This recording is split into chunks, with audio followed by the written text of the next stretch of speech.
All right, Brandon Webb, welcome to the podcast, man. Thanks for joining us this morning. Yeah, thanks for having me and juggling in light of my crazy food story.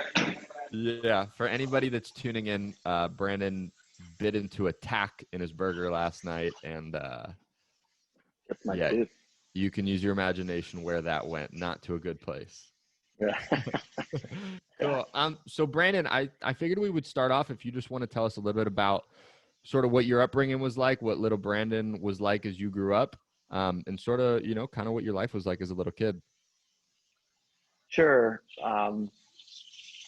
So I had a kind of a different upbringing. I think now that I have told a lot of people, and you grow up and you think, oh, I'm normal, and tell your story, and you're like, no, For that's not sure. too normal. But anyway, I was born in Canada. My parents were hippies.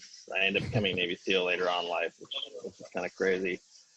Um, but my mom was American. My dad's Canadian. He met my mom in Malibu, moved her to interior British Columbia, east of Vancouver. Grew up in a small kind of mining ski town. My dad is building a construction business up there. And I was a terror as a kid. Like from 0 to 5, I was like hell on wheels. I think just a lot of energy. Maybe would have been diagnosed as ADHD. Who the hell knows? Yeah. But it was bad. Like I was drinking gasoline, lotion. I was getting my stomach pumped twice a week. My mom called the Canadian version of Child Protective Services on herself and said, "Look, I need help with this kid. I'm like, Oh going, my he's my own God. son." Yeah, it was just like a just challenging kid. And then my mom got me into sports, so she kind of channeled that energy. I was on the ski team as like a kindergartner. Like, just take this kid off my hands. Yeah. Um, Fast forward, we ended up moving. My dad lost his business during the savings and loans crisis in Canada, and they had decided they'd always wanted to sail around the world. So, screw it. Let's sell everything we have, move to the States. We bought a boat in Vancouver, a 47-foot sailboat, moved the family on the boat, my sister, myself, sailed to California and, lived, went to school and worked on the boat for 5 years. We did a lot of trips to Mexico, like pulled out of school and did homeschool. It was amazing. I was like 11 years old at the time. Then I fortunately got my second job.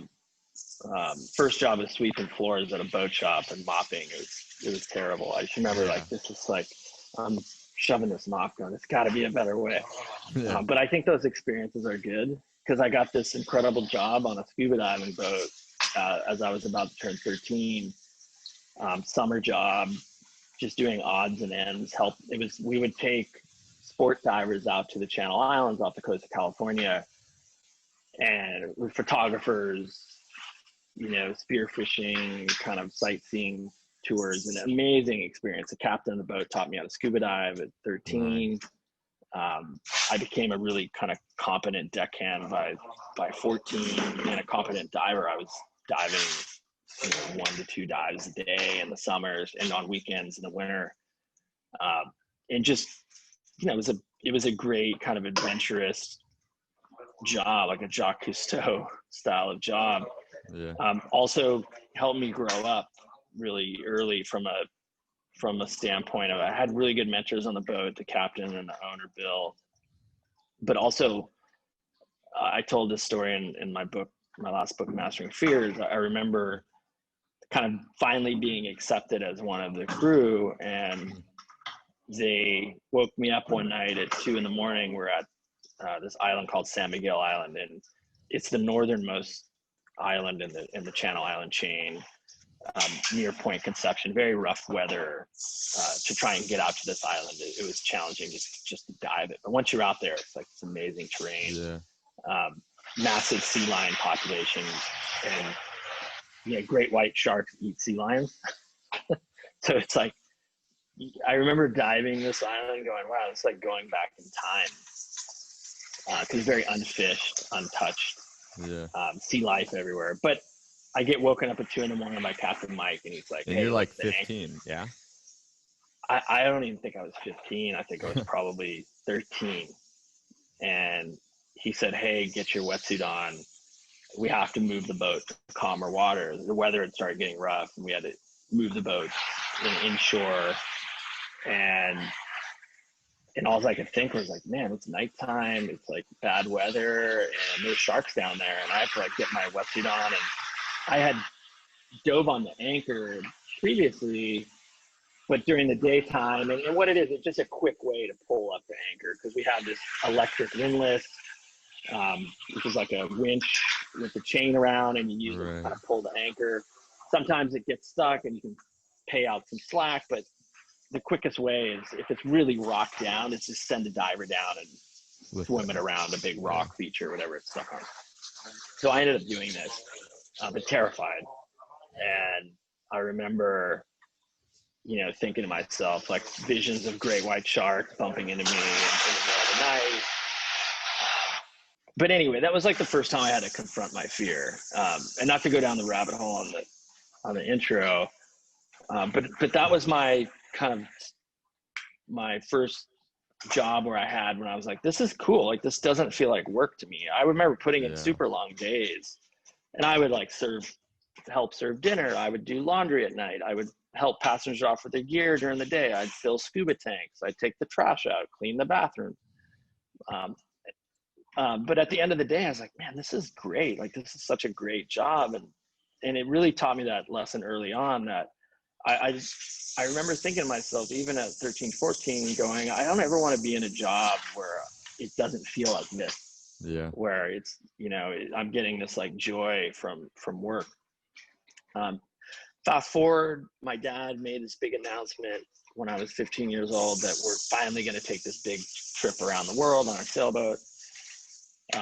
We had set a date, and I just was like, man, I really don't want to do this. Like, I do appreciate that I remember my dad at dinner saying, I don't want to be the guy in the harbor talking about taking this trip that we're never going to take. He's like, I don't want to be that person. Yeah. And there are plenty of those people in that kind of boat community, always chasing me, but never going to do it. And that my parents were taking their kids on this crazy trip before we even had GPS. Like, there was no satellite navigation. You're doing like sun sights and star sights on a sextant,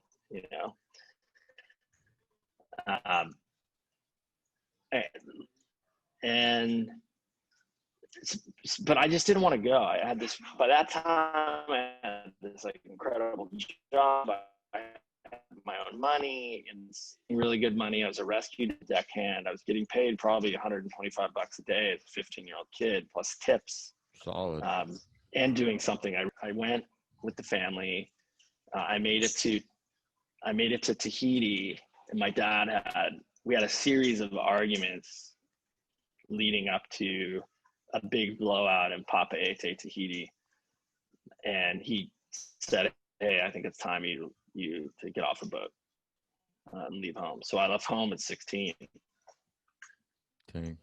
So, and found a boat that was crewing back to Hawaii. Called my, just before, go ahead. I was going to say to kind of go back into that a little bit.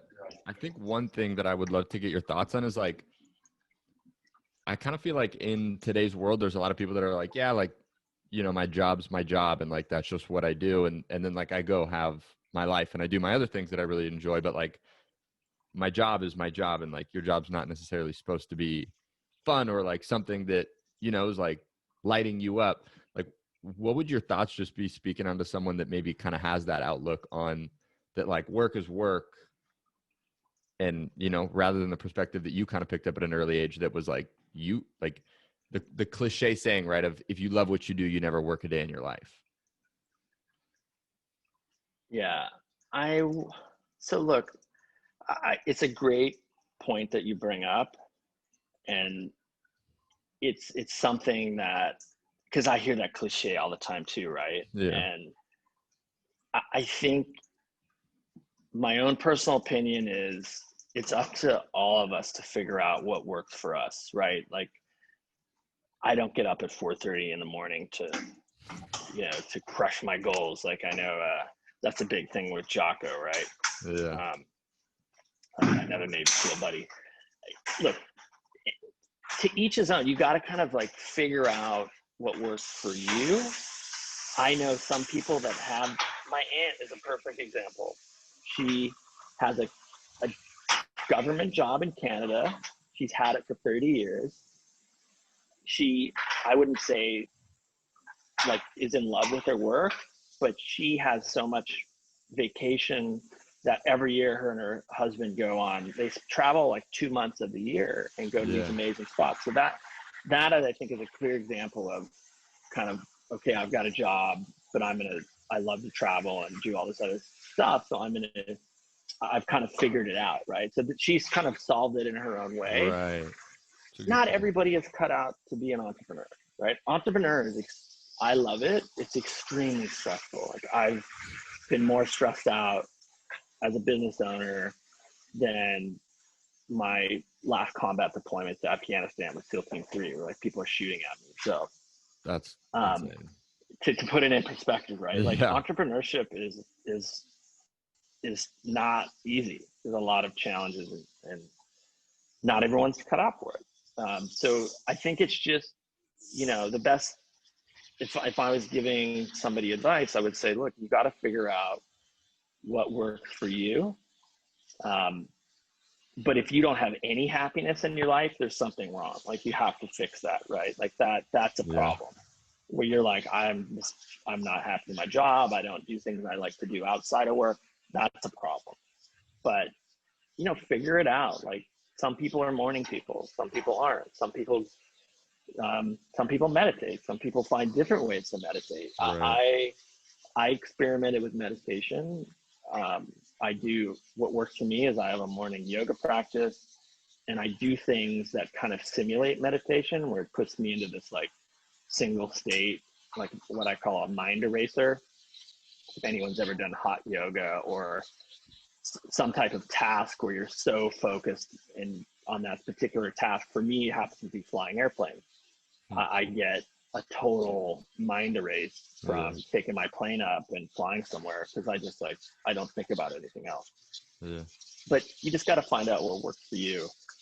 And it's important to kind of read a lot of books, look to people that give you inspiration, and figure out, okay, what worked for them? How did they do it? Okay, well, maybe I can take a little piece from there and somewhere else.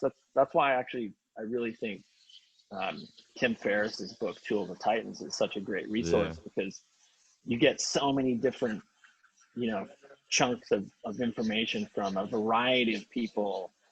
And they're obviously not all the same. They're all figuring it out their own way. And then you can kind of figure out what works for you and then adapt it. Yeah, I think that makes sense too, because I mean, especially in like today's world where comparison is such a huge thing with social media, right? It's like you're comparing yourself left and right, but it's like at the end of the day, you're the only one that lives with yourself, and you just got to kind of experiment and figure out what works best for you. But yeah. And social so, media, man, that's a whole other rabbit hole. That is a rabbit hole we won't go down. But I would be curious for you, like when your dad, right, you're 16, you kind of get in this argument. He's like, you know what, you got to get off the boat, and you basically like were on your own now. Like, what's the biggest lesson that you feel like if you could look back on that, what's the biggest lesson you took from that has impacted your life today?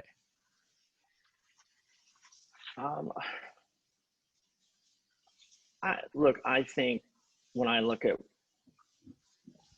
what gift my parents gave me, and look, nobody is perfect, right? I had love. I have memories of very loving parents, but I do remember my dad coming home, having a few beers with the guys, and he worked in construction his whole life, basically till he was a developer later on. So working on the job site, have a few beers with the guys, come back, and my mom's like, hey, giving him like the report on what I what I did that, like what I messed up, right? Yeah, And I yeah. remember having the shit scared out of me because my dad would take the belt out and whip my ass. And, you know, that was their way, right? He was Yeah. raised that way with his grandparents. But I look back at my parents, I'm like, what do I really appreciate about what my mom and dad taught me was this kind of spirit of adventure and Mm. independence. Like I remember running around Mexico barefoot as an 11-year-old kid, just like, hey, here's some money, you know, see you like 6 hours, you know, Yeah. just make good decisions. So I had a lot of independence, and I felt like, you know, me as a parent today, I feel like the best thing, you know, for me to hear from my oldest son is 18 now, is like, yeah, dad, I'm really ready to get out there and start my own life and do my own thing. To raise a kid that is independent and has the Yeah. confidence to kind of go out and figure it out, I think is the best thing I could have ever heard as a parent. And that's what my parents did for me. Like at 16, as much as I was like stubborn and had a chip on my shoulder and was scared, you know, I remember I left home and I was on a boat to Hilo, Hawaii, and you know, I had some tearful nights, like scared, like what Yeah. the hell did I just do? And but I had the confidence. I'm like, I'm gonna be okay. And I it's because my parents let me make mistakes. They challenged me. They were adventurous. And so at a very early age, I had a lot of confidence and independence. And I Yeah. really appreciate that. That's looking back, I would say that's like the big kind of mashup of what I learned. Also, there can be only one captain on the ship, which I think is true, and it translates to leadership. You know, you can't. Oftentimes, I mean, we've all seen a variety of environments, whether it's even in school, right, where two people are like trying to be in charge, right? There's Yeah. really it's much better, you know, when you're leading any type of project or organization, somebody's got to be the leader. So if there's like this issue of control, like you got to figure that out and decide who's going to be in charge, because Yeah. having two people kind of fighting for that, nobody wins in that situation. Right. Okay, so let's say we jump forward then to Navy SEAL life. So eventually, right, you go through the whole training. I believe it was, 200 people that came into the training with you, 23, 20 something. 220 ish started, and I think we graduated 23 original, so about a Yeah. 90% dropout So rate. ridiculous, right? And so you end up going through the Navy SEALs, doing unbelievable things, getting all these achievements. And one thing that I would be curious, to not go down too intense of a rabbit hole, but like if you could sum up your time as a Navy SEAL and look at like what are one or two things you took from that that you apply to your life every single day today, what would you say would be those one or two things? Um, yeah, so it's I get asked this quite a bit, and I think I would just caveat the question before, and I'm glad to answer it, but there are a lot of things that don't translate well, Mm, right? Like extreme competitiveness and short-term gains that work in combat but not in the business world, right? Like for me, um, business is about long-term trust and relationships, and I see a lot of my teammates in military community getting out, and they're just kind of a bull in a china shop. They're more yeah. focused on the short-term stuff. So it's the challenge for me was, okay, what to leave behind and what to take with me. Hmm. And I think the big things that I've learned and taken away out of the military and Navy SEAL experiences is accountability, being able to execute a plan, like plan something and execute it. This is kind of cliche too, right? But I see this all the time quoted, but it's like there are so many great ideas. Like there's always like, people like bringing up great ideas, but who's going to execute them, right? Yeah. Like, I remember a guy used to work for me a couple years back. I'm like, hey, that's a great idea, but are you going to like execute on that for, um, or just kind of like keep tossing out these idea grenades, right? Yeah. And put them in someone else's lap. So the ability to execute, I would say, is a huge strength of mine. Um, so accountability, execution, time/commitment management, Yeah. really being able to manage your commitments and being able to say no to stuff too, because opportunities are all over the place out there. The challenge is what to say yes to and what to say no to, and that I feel like, especially I see a lot of younger entrepreneurs kind of juggling for startups. And like, Yeah. that's unless you're Elon Musk with $1 billion in Yeah. resources, that's very hard to do. What would you say has What made else? you, what would you say has made you execute at such a high level? Because, as you said, like there's the many that talk and then the few that execute. And as you've had this ability to execute, I'm sure as you go throughout your life, you do see these people that you're like, oh, they're just going to talk and they're definitely not going to act on it. And then you maybe meet someone else and you're like, okay, they're actually someone that would execute on this. So like, what would you say is the difference that makes you such a high level executor? Yeah, I mean, I think it comes down to a lot of life experience. Having parents who were modeling that kind of execution, right? Like even my dad telling that story at the dinner table. Like, look, I'm not going to talk about this. I'm actually going to go do it. The military really gave me direction. It gave me direction. It gave me a much more robust work ethic. The SEAL teams taught me that we are capable of 10 times what we actually think we're capable of. That's why when I see people like, oh, I'll get back to you in a week, I'm like, dude, I could have that done before lunch. Like, why do you need a week to do it? Yeah. It's just, we're really good at, as a society, setting the bar so low. I mean, it's the joke in the Navy and the Army, right? Like we get more done before 7:30 in the morning than most people do all day. That's true. That's like a true Yeah. statement. So, the military definitely had that influence on me. I don't know what the secret ingredient there is, though. I would say this too: execution has become a habit of mine, and developing productive habits is extremely powerful. And habits take a long time to, practice before they become habits.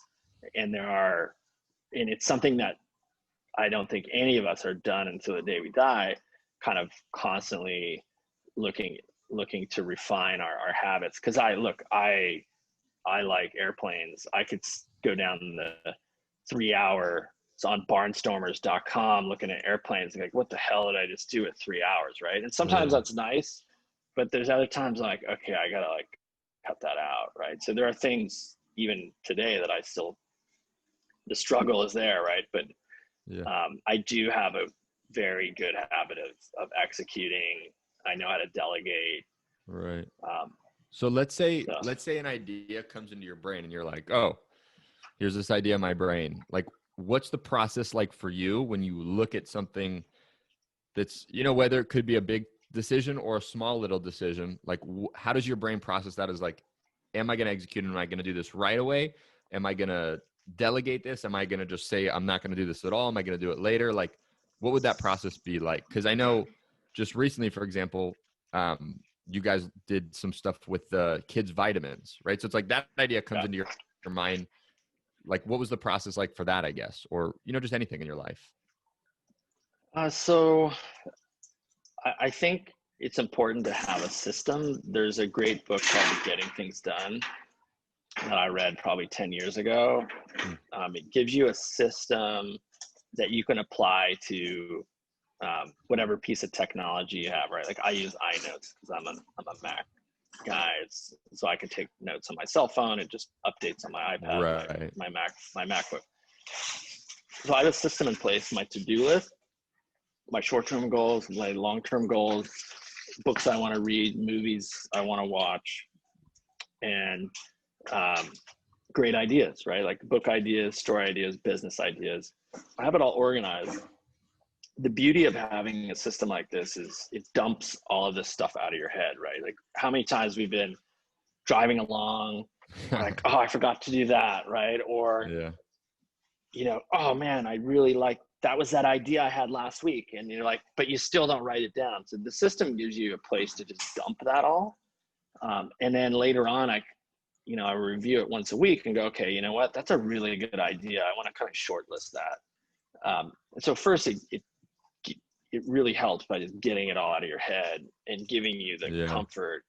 And it's a de-stressor. It's like to know that you've captured it, whether it's something you need to do, a thank you letter you need to send. So it's a big de-stressor for me. But then you can kind of at least put it into a system. And then the next thing that I do is I look at, and this is something that I worked on 10 years ago. I wrote a book called Total Focus, because when I got out of the military, I was one of the few SEALs that kind of got out mid-career. And so I had a ton of opportunity open to me, you know, being a marketable SEAL out of, fresh out of the Navy. I had tons of opportunity, defense industry, startups, you name it. And it was like, what do I focus on, right? And I was a mess. And so what I also would say is develop a vision for your life, right? And think short, medium, long term. There's many ways to do this, right? It's to think about your obituary when you're dead and gone. Right. Like, what do you want people to remember you about? Or what do you, what do you want to accomplish in life? And so once you kind of set that vision, it's like my dad saying, hey, we're going to sail around the world, but first goal is get to Australia. So you plotted that destination. And in this case, it's your life destination. And then as these opportunities come up, do the opportunities kind of support me getting to what I want to do? Yeah. Or getting to the destination, right? And it becomes, once you do the hard work there, then it becomes very easy what's a distracting opportunity and what's kind of a supporting opportunity.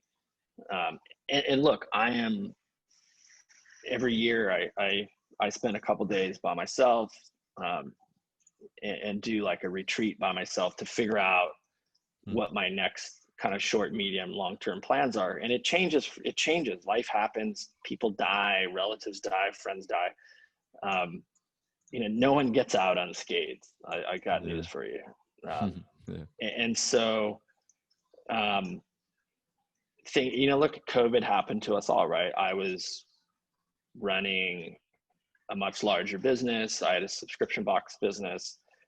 I had some really challenging issues with growth, like high growth, not a good team in place, and was dealing with that. Then COVID hit, and I saw our supply chain get blown up overnight. And an example of that is we would purchase items for a subscription box. It was a survival box called the Crate Club. And we would pick out our calendar, pick out the gear that we put in the box for the calendar year. We'd have different vendors we'd use. We'd get net 60 terms. So when the equipment hit our warehouse, we later hey, we need an actual deposit on the product before we even ship it.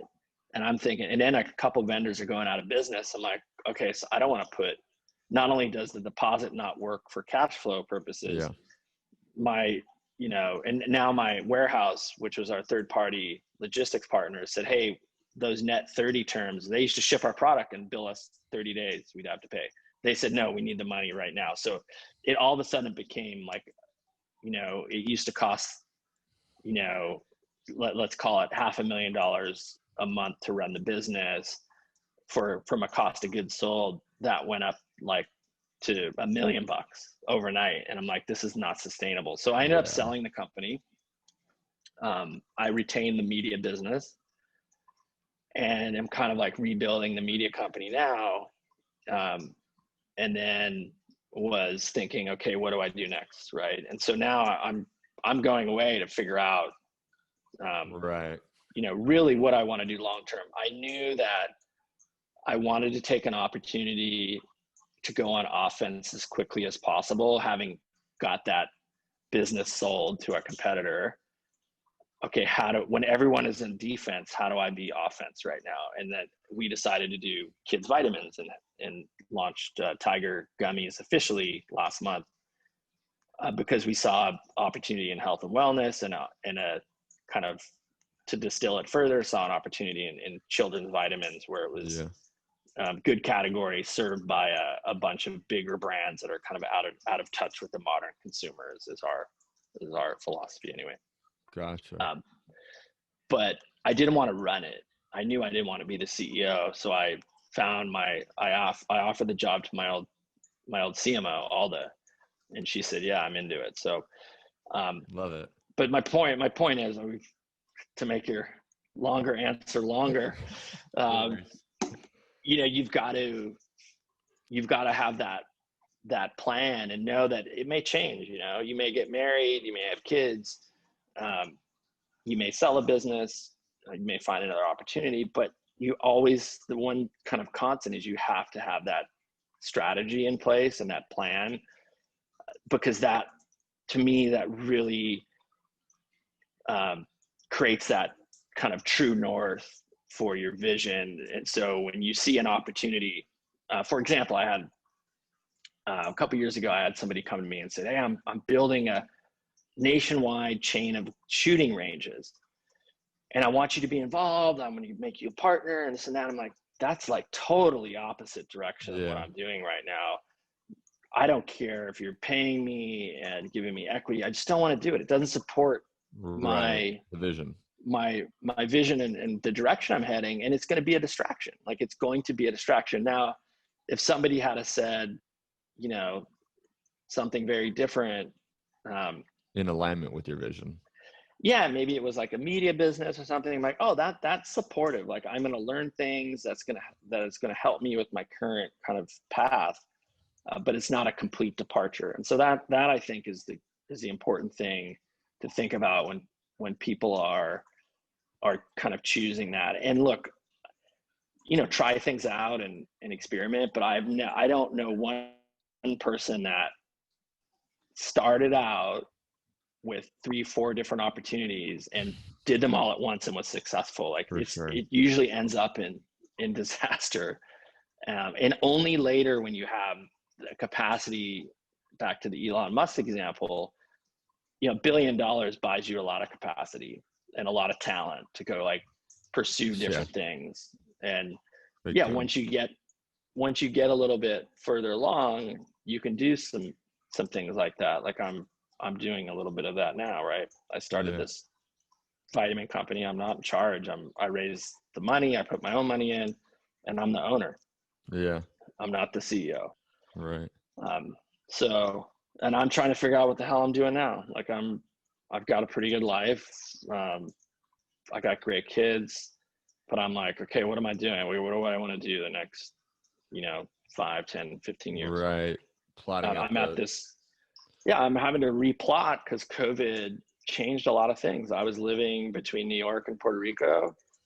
New York is an amazing city. It'll bounce back, but it's not going to come back in a year, or even probably 2 years. Like maybe 3 to 5 years.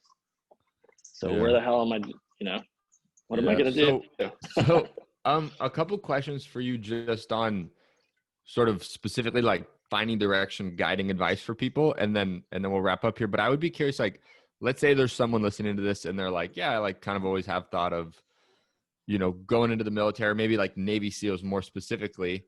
I'd be curious, like, what advice would you have to someone that is looking to go down the route of, let's just take it to a Navy SEAL? Yeah. I would like to talk about mindset and COVID, because I'll answer your question, but maybe we could wrap with that. Yeah. Because mindset, I feel like is a big huge factor. So look, so you're asking the military Navy SEAL thing. I get asked this a lot through my personal author website. A lot of young kids like, hey, I want to be a SEAL. Everyone tells me no. And my advice is, look, if you feel strong enough about it, just go do it. If you, Yeah. especially younger people, I will tell you this: if you don't know what you want to do in your life, the military will help you figure it out very quickly, because you're going to be in a situation where you're going to go, okay, I need some direction. The military is going to give you that direction and force you Yeah. into a situation where you have to like really choose what you want to do with your life. Um, I, I like the military, but it's not for everybody. Um, it's, the SEALs are incredibly tough to make it through. Obviously, the still have extremely high failure rate, but it's just because it really tests you day in and day out on what if that's what you really really want to do. So look, if that pull is strong enough, go for it. Yeah. Um, And I I, think the biggest mistake people, I was going to say, the biggest mistake people I see make is having this dream and not going for it. Because it's one thing yeah. to go, you know what, I thought about it, I gave it a try, and it really wasn't for me. I found out really what it was like, because it's not what you see in the movies. Yeah. And rather go that path and know that you gave it a shot and it wasn't for you, than to just always wonder like, yeah, I really wanted to do it, but I didn't do it because my parents said it, or my friends talked me out of it, or my girlfriend talked me out of it. Right. That's like the worst, to kind of have that regret. So I would say go for it. Gotcha. And one thing I would be curious before we talk into mindset a little bit is, I know a book you talk about often, one of your favorite books, Man's Search for Meaning, right, by Viktor Frankl. And I would be Yeah. curious, obviously a big part of that book is, finding what is your purpose. And so I'd be curious, like, what would your thoughts be if someone's on this and they're just feeling lost and like, sort of searching? Yeah. Well, first I'll tell them to go read that book, Yeah. because Yeah. Great it's a book. quick read. Yeah, it's a great book. It's a very quick read. Yeah. 80 pages or something small. Yeah, and purpose is so huge. It really does anchor us. I remember about 4 years ago, I had like my first, you know, call it like personal struggle with social media, and um, a guy I used to work with that was attacking me very publicly, and it was really bothering me. Um, and then I ended up talking to a close friend who's also a psychologist, and she was like, "Look, if you had 1 year to live, like if you found out tomorrow you had 1 year left, like would this guy really matter to you? And what would you do with your life?" And so I think that's a really good thought experiment for people to do, because it lifted a Hmm. huge weight off my shoulders, because it made me realize like, wow, this really isn't important. Like, do I care about this person that obviously in a very bad place in their life, and just you know shitting all over me? Like, no, actually it doesn't bother me. Like, it's not important.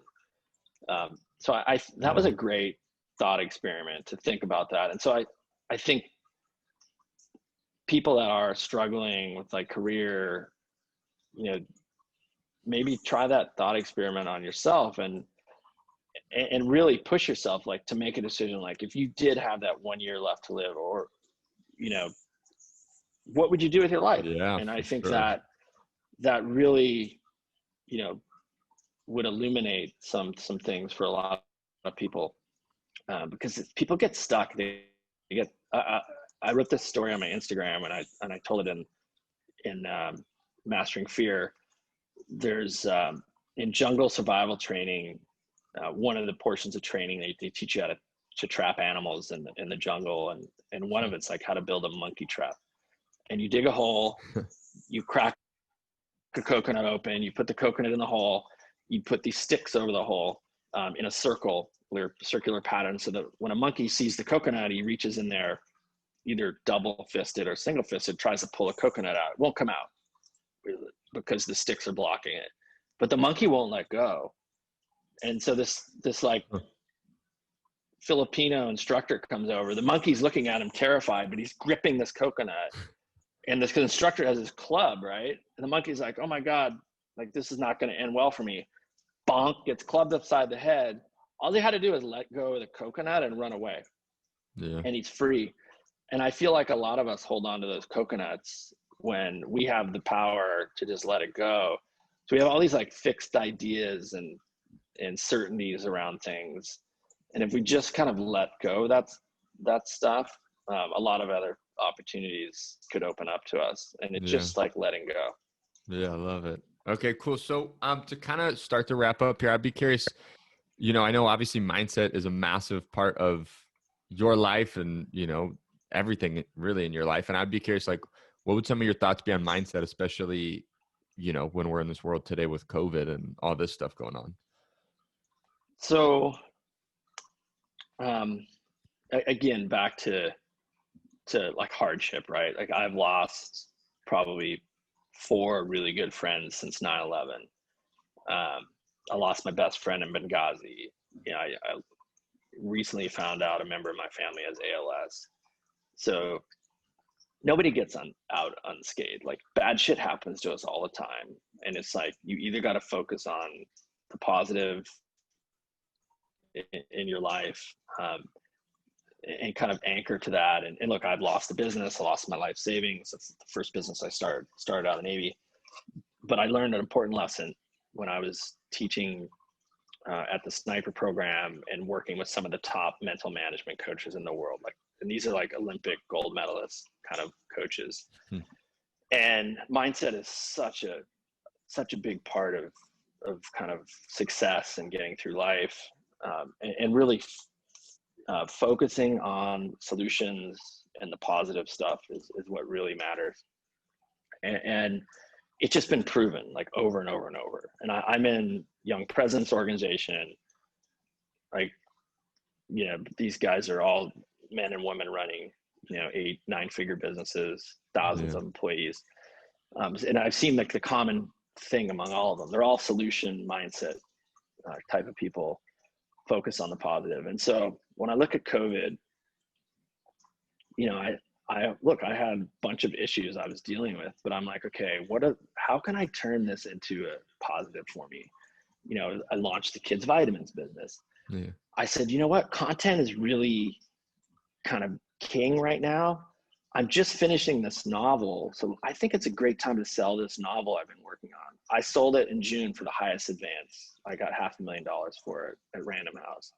And now it's a bidding war of the TV series. I remember somebody calling me in May and they're like, hey, how's it going? And, you're doing your like catch up calls. And I'm like, I'm actually having a really good pandemic. And I started talking about all this, and there's people like, really? Like, Yeah. how so? And I was like, well, I sold a business that I needed to sell. I got this vitamin business I'm starting. I'm about to sell this book. And I remember the person was like, wow, I really feel so much better talking to you, because everyone I was talking to is just like down and out and, talking about they're just focused on all the bad stuff that's happening during COVID. And it's like, in reality, when you look for and this is something I learned from the SEALs too, is there is always gold in them hills in adversity, right? Like every time a shitty situation hits me, I'm like, okay, how can I learn from this or make it into a positive? And when you have that as a habit, it's so powerful, man. Because even my YPO forum was a very successful guy. So like, damn, you're like crushing it during the pandemic. I was like, I'm just like not letting it get me down, like making the best of it. And I think that it just goes to show you that the mindset and self-talk too is so powerful.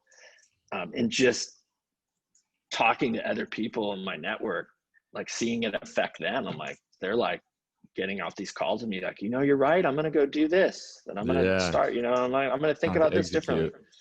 Yeah. So mindset is extremely important, and a good book to read on mindset would be With Winning in Mind by Lanny Basham. That's on Amazon. It's a cheap book. Lanny's a great guy. He's one of the pioneers of mental management and an Olympic gold medalist himself. He created this system because positive psychology didn't exist in the 70s when he was coming off winning the silver medal, which was a huge disappointment for Right. him. All the psychologists were like, no, we're just going to make you okay with being second place. He's like, that doesn't work for me. So he created this system. It's great. And then I know I've had Mastering Fear is probably one of my favorite books because I think it's helped the most people. And it's in so many different languages now. And it's so cool to get like some young Chinese kid or some young Russian girl email me For real. and tell me about how the books help. But yeah, I mean, there's never been a better time to invest in yourself in COVID. True that. Awesome. Well, as we kind of wrap up here, Brandon, I would be curious, like, if people want to get more information, see what you're up to. I know obviously you have a couple books, a lot of things you're working on. Where's the best place that people can get in touch with you? My author page, just my full name, BrandonTylerWebb.com. I'm on Instagram at Brandon T Webb. It's my middle initial, Brandon T Webb. And I'm pretty active on Instagram, and anyone can message me through my author page. Perfect. Okay, cool. And so the last question I have, and we ask every guest that's on the show because the show is all about helping people figure out what they want to do with their life. But ultimately, we know extremely, that it's all through execution, right? You can't just sit there and wish about it. So what I would be curious is, what would you say is one thing someone listening to this can do in the next 24 to 48 hours to start finding direction in their life? Yeah, I would focus on figuring out what you want to do for the next year or 5 years, and for the how you want to be remembered. Write it down. It's not that hard. It just takes a little bit of time, and then that kind of provides that. Everything else will come into shape after that. But spend the time to just do that simple thing. Yeah, it's extremely powerful. If there were, like, let's say someone dives in this exercise, and let's say there's 2 or 3 questions they could ask themselves to really like go down that rabbit hole, what are, I mean, I know you do this exercise with yourself, and I'd be curious, like, what would 2 or 3 questions be that you think could really help people dive into that rabbit hole to kind of uncover those things? The big one is, what do I want to be remembered? Going through that kind of obituary exercise, right? It's like, how do I want to be remembered when I'm gone? Like, for doing what, leaving what kind of legacy? Asking that question, because a lot will come up out of that, right? Like, I want to be known as being generous, a good friend, a good father, whatever. And another question is, what makes me happy? Like, what truly makes me happy? Like, what do I do that kind of gives me joy? And I kind of default to happiness all the time. I have a really good friend I met at Harvard Business School, Siddhartha. And he stopped me a couple times. He's like, Brandon, why are you doing this to yourself? Like, we're so good at suffering. Like, why would? And I remember, because I ended up going on like a second or third date with this person, this woman. I just knew it wasn't going to work. And he's like, why don't you just cancel? But we're so good at just torturing ourselves, right? And I'm like, because you think, oh, well, that's going to be rude, and I don't want to upset the person. When in reality, the best thing you could do is cancel on somebody like that, because you're wasting both your time. Yeah, exactly. But we're so good at suffering. So I'm always like remembering that and going, okay, if even like a meeting that you kind of somehow find yourself set up in, I look at my calendar 1 week in advance. And if I see something like my assistant's booked the meeting or something, I'm like, why? There's no purpose behind this meeting. Like, I'll cancel it. I'll be like, I don't want, like, why do I need to suffer through this? It doesn't do me any good. So ask yourself what makes you happy. Yeah.